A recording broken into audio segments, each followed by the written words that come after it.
We come up with the design of the theater, first looking at the props and assets we already have from past seasons, from the movie. Then the art director wanted to take a different direction on it and asked me, okay, what if this theater is more Art Deco? And so we started to gather the references. We were looking at lots of theaters from the 20s and 30s, from France, from Italy. And yeah, we come up with a much simpler design, but still with all these details that make something really Piggy.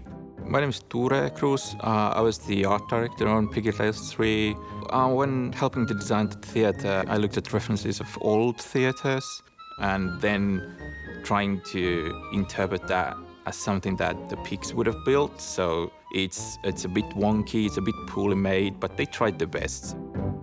When designing the lighting for the theater, there was a lot of things to take into consideration. First of all, we wanted, obviously, the Pigs to always look at their best. I did research a lot of how actual theater lighting is made, so that the way that the Pigs on the stage is lit kind of makes sense within a theater context.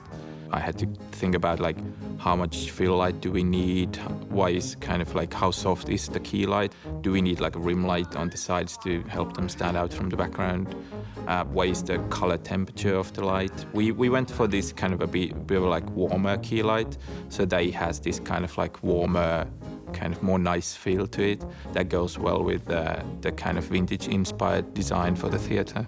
The biggest challenge actually was to try to figure out how a pig would build something Art Deco, because they don't have any knowledge of art.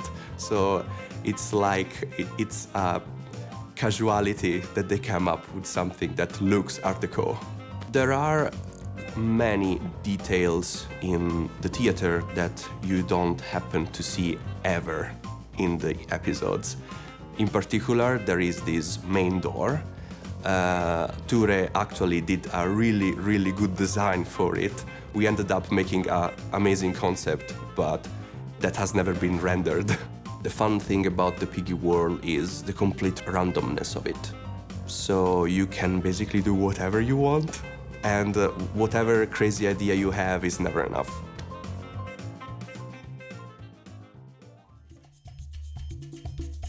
Hi, I'm Eva, and I work as an illustrator and character artist for Piggy Theater 3. I sketched and painted most of the title cards. They are actually the small images that you might see on the Toons TV channel or at the beginning of the episodes. We wanted to create something that would feel like a theater poster. So I was looking at a lot of the posters from Broadway and also old theater posters from the era when they are hand-painted. We first have very rough ideas for the poses and the expressions, and then when we agree that we like this idea, then we do a better rendering of the character so that it looks on model and it looks nice. For the title cards, the moment that I want to capture is the kind of a drum roll moment on the stage when you are about to perform something.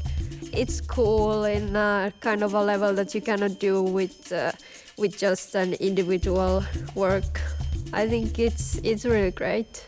For me, personally, animation as a storytelling medium feels like the most natural and closest to my own heart. It feels very good. After months of hard work, you are finally looking at the designs you have been doing on the big screen. Feels really great.